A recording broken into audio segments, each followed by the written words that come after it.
survive, do and say as little as possible.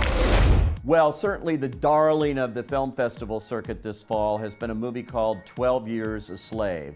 And it's kind of unusual in that way. It won the Audience Award at the Toronto Film Festival, and this is not an easy movie at all to watch. It is uncommonly brutal. It is unflinching. The director, Steve McQueen, actually takes no prisoners with this movie. Oh, you know something. I did as instructed. There's something wrong. It's wrong with the instructions.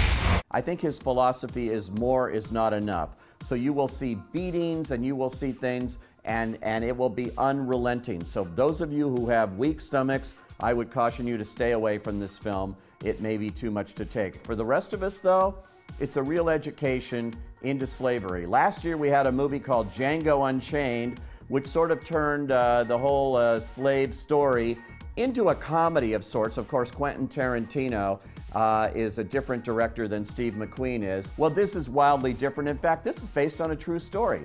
Pre-Civil War book that was published called 12 Years a Slave. Well, this book has largely been forgotten and was rediscovered by Steve McQueen when he was looking to do a film about slavery, because Hollywood rarely tackles this subject.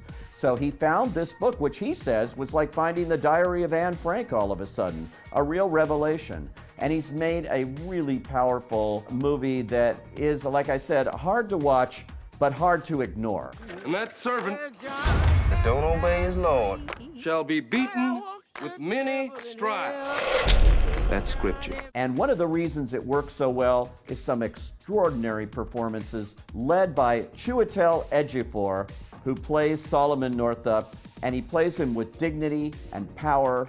And you really, really, really root for this man who goes through hell on earth. You ain't a free man.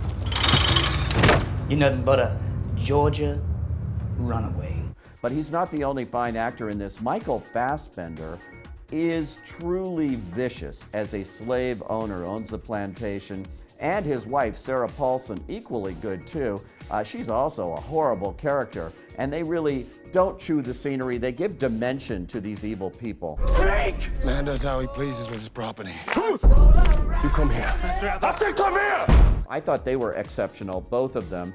Alfre Woodard's in this, Paul Dano, Paul Giamatti. Brad Pitt also has a small role in it, but he also produced the film through his production company. But the performance in this movie, the one to look out for, is a new actress by the name of Lupita Nyong'o. Listen to that name. You will hear it at the Oscars. She has never made a movie before. She's out of Yale Drama. She is heartbreaking. And what she goes through in this film, nobody should have to go through, either as an actor or a human being. It's an extraordinary performance in an extraordinary film. Definitely go.